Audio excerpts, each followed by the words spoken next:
ಧರ್ಮೇಂದ್ರ ಪ್ರಧಾನ್ ರಾಜೀನಾಮೆಗೆ ಬೆಳಗಾವಿ ಕಾಂಗ್ರೆಸ್ ವಿಜಯೋತ್ಸವ.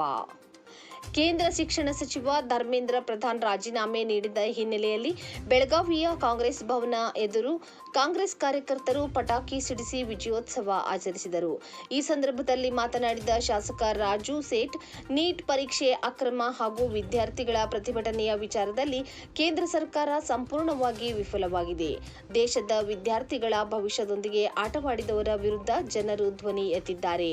ಧರ್ಮೇಂದ್ರ ಪ್ರಧಾನ್ ಅವರ ರಾಜೀನಾಮೆ ನೈತಿಕ ಹೊಣೆಗಾರಿಕೆಯ ಪ್ರತೀಕವಾಗಿದೆ ಎಂದು ಹೇಳಿದರು.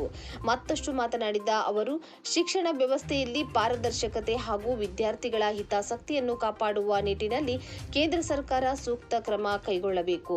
ವಿದ್ಯಾರ್ಥಿಗಳ ವಿಶ್ವಾಸವನ್ನು ಮರಳಿ ಗಳಿಸುವುದು ಈಗ ಅತ್ಯಂತ ಮುಖ್ಯವಾಗಿದೆ ಎಂದು ಅಭಿಪ್ರಾಯಪಟ್ಟರು.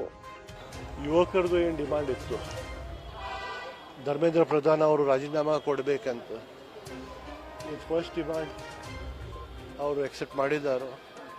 ಇದರಿಂದ ಗುರ್ತಾಗ್ತೈತಿ ಯುವಕರಿಗೆ ಎಷ್ಟು ನೋವಾಗಿದೆ ಅಂತ, ಎಷ್ಟು ತೊಂದರೆ ಆಗಿದೆ ಅವ್ರಿಗೆ. ಒಂದೊಂದು ವರ್ಷ ತಯಾರಿ ಮಾಡಿ ಪರೀಕ್ಷೆ ಸಲುವಾಗಿ ಅವ್ರಿಗೆ ಪರೀಕ್ಷೆ ಆಗಲಿಲ್ಲ. ಇದರ ಜೊತೆ ಮತ್ತು ಬೇರೆನೂ ಡಿಮಾಂಡ್ಸ್ ಅದಾರು. ಏನು ಕಂಪನ್ಸೇಷನ್ ಏನು ಕೊಡಬೇಕು, ಯಾರು ಸುಸೈಡ್ ಮಾಡಿದಾರು. ಇದರ ಜೊತೆ ಯುವಕ ಮೇಲೆ ಏನು ಹಲ್ಲೆ ಮಾಡಿದ್ದಾರೆ, ಅದೆಲ್ಲ ವಿಚಾರ ಮಾಡಿ ಮುಂದೆ ಕೇಂದ್ರ ಸರ್ಕಾರ ನಿರ್ಣಯ ತಗೋಬೇಕು. 2 ತಿಂಗಳು ಯಾಕೆ ಪ್ರಧಾನಮಂತ್ರಿ ಮೌನ ಇದ್ರು, ಯಾಕೆ ಮಾತಾಡಲಿಲ್ಲ, ಯುವಕರ ಜೊತೆ ಯಾಕೆ ಅವ್ರು ನಿಂದಿರಲಿಲ್ಲ. ಈಗ 2 ದಿವಸ ಒಳಗೆ ಎಜುಕೇಷನ್ ಸೆಕ್ರೆಟರಿಗೆ ಚೇಂಜ್ ಮಾಡಿದ್ರು, ಧರ್ಮೇಂದ್ರ ಪ್ರಧಾನ್ ರಿಸೈನ್ ಮಾಡಿದ್ರು. ಅದು 2 ತಿಂಗಳು ಹಿಂದೆ ಮಾಡೋದಿತ್ತು. ಭಾಳ ತಡ ಆಗಿದೆ. ಎಷ್ಟು ಪೂರ್ಣ ದೇಶದಲ್ಲೇ ಪೊಲೀಸ್ದಿಂದ ಎಷ್ಟು ಹುಡುಗರಿಗೆ ಮೇಲೆ ಹಮಲ ಆಗಿದೆ, ಎಷ್ಟು ಹಿಂಸೆ ಆಗಿದೆ. ಯಾಕೆ ಇಷ್ಟು ಯುವಕರು ಎಷ್ಟು ಶಾಸಕರು ಯಾಕೆ ರೋಡ್ ಮೇಲೆ ಬಂತು, ಅದು ನಿರ್ಣಯ ಮೊದಲೇ ತಗೋಬೇಕು. ಟೋಟಲ್ ಫೇಲ್ಯೂರ್ ಆಗಿದೆ. ಎಜುಕೇಷನ್ ಸಿಸ್ಟಮ್ದು ಫೇಲ್ಯೂರ್ ಆಗಿದೆ, ಇಂಡಸ್ಟ್ರೀಸ್ ಬಗ್ಗೆ ಫೇಲ್ಯೂರ್ ಆಗಿದೆ. ಮತ್ತು ಅವ್ರು ನೋಡಿ ಅವ್ರದ್ದು ಭಾಷಣ, ಯುವಕರದ್ದು ಒಂದು ಕೇಳಿದಂದ್ರೆ ಅವ್ರು ಪಾಕಿಸ್ತಾನ ಹೇಳ್ತಾರೆ, ಯುವಕರು ಏನು ಕೇಳಿದಂದ್ರೆ ಹಿಂದೂ ಮುಸ್ಲಿಂ ಮೇಮಾಲ ಹೇಳ್ತಾರೆ. ಹಿಂಗೆ ದೇಶ ನಡೆಯೋದಿಲ್ಲ. ನಮ್ಮ ಭಾರತ ದೇಶ ಎಲ್ಲರದ್ದು ದೇಶ ಇದೆ, ಎಲ್ಲರಿಗೂ ತಗೊಂಡು ಹೋಗೋದು ದೇಶ ಇದೆ. ತಾವು ಬರೀ ಒಂದು ಲೈನ್ ಮೇಲೆ ಹೋಗಿದಂದ್ರೆ ಆಗೋದಿಲ್ಲ. ಎಲ್ಲಿ ಫೇಲಿಯರ್ ಇದೆ ಅಲ್ಲಿ ಅದು ಫೇಲಿಯರ್ ಒಪ್ಕೋಬೇಕು.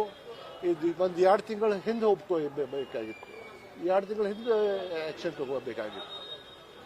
ಸರ್, ಅದೇ ಡೈಲಿ ಏನು ಜಂತರ್ ಮಂತರ್ನಲ್ಲಿ ಹೋರಾಟ ಆಗ್ತಿದೆ, ನಿಜವಾದ ವಿದ್ಯಾರ್ಥಿಗಳು ಯಾರೋ ಆ ರೀತಿ ಕಲ್ಲುಗಳನ್ನು ಹೋಗಿದಿಲ್ಲ, ಸಾರ್ವಜನಿಕರ ಆಸ್ತಿ ಪಾಸ್ತಿ ಹೊಡೆಯೋದಿಲ್ಲ, ಹೊರಾದವಂಗೆ ಸಂಸತ್ ಅನ್ನೋದಿಲ್ಲ, ರಾಮ್ ಸೀತಾ ಬಗ್ಗೆ ಮಾತಾಡೋದಿಲ್ಲ.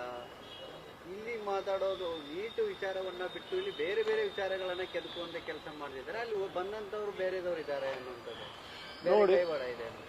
ನೋಡಿ. ಯುವಕರು ಯಾವಾಗ ಹೋಗಿದಂದ್ರೆ ನ್ಯಾಯ ನಮಗೆ ಸಿಗಲಿ ಅಂದ್ರೆ ಹೋಗಿದ್ದು. ನ್ಯಾಯ ಸಲಕ್ಕೆ ಯಾರು ಕೇಳಿದಂದ್ರೆ ಯುವಕರು ಯಾರು MBA ಸ್ಟೂಡೆಂಟ್ಸ್ ಅದಾರೋ, ಯಾರು ಡಾಕ್ಟರ್ಸ್ ಆಗವ್ರು ಅದಾರೋ, ಯಾರು ಇಂಜಿನಿಯರ್ಸ್ ಅದಾರೋ, ಯಾರು UPSC ಅವ್ರು ಅದಾರೋ, ಅವ್ರಿಗೆ ಕಿಶೆದಾಗ ಏನು ಕಲ್ ತಗೊಂಡು ಹೋಗ್ತಾರೆ. ಯಾರು ಯುವಕರು ಕಲ್ಲು ತಗೊಂಡು ಹೋಗ್ಲಿಲ್ಲ. ಅಲ್ಲಿ ಎಲ್ಲಿಂದ ಕಲ್ಲು ಬಂತು, ಯಾರು ತಗೊಂಡು ಬಂದರು, ಯಾರು ಕಲ್ಲು ಹೋಗಿದ್ರು, ಅದೆಲ್ಲ ತನಿಖೆ ಆಗಬೇಕು, ತನಿಖೆ ಮಾಡಬೇಕು. ಅದು ತನಿಖೆ ಆಯ್ತ ಮೇಲೆ ಎಲ್ಲ ಗುರುತಾಗೋದು ಎಲ್ಲಿಂದ ಕಲ್ಲು ಬಂತಂದ್ರೆ. ಇನ್ನೊಂದು ಸರ್, TT ರವಿಯವರು ಒಂದು ಮಾತು ಹೇಳ್ತಾರೆ, ನೀಟ್ಗೂ ಈ ಮುಲ್ಲಾಗಳಿಗೆ ಏನಂತ ಹೇಳಿ ಈ ರೀತಿಯಾದಂಥ ವರ್ತನೆ ಅಥವಾ ಈ ಭಾಷೆ ಬಗ್ಗೆ ನೋಡಿ. ಯುವಕರು ಅಂದ್ರೆ ಯುವಕರು, ಅದು ಮುಲ್ಲಾ ಇರಲಿ, ಪಂಡಿತ್ ಇರಲಿ, ಚರ್ಚ್ ಯಾರು ಇರಲಿ, ಎಲ್ಲ ಯುವಕರು, ಎಲ್ಲ ವಿದ್ಯಾರ್ಥಿಗಳು. ಬರೇ ಮುಲ್ಲಾ ಅಂದ್ರೆ ಟೊಗ್ಗಿ ಹಾಕಿದಂದ್ರೆ ಕಾಲೇಜಿಗೆ ಹೋಗೋದಿಲ್ಲವ, ಯಾರು ನೀಟ್ಗೆ ಆಗೋದಿಲ್ಲ.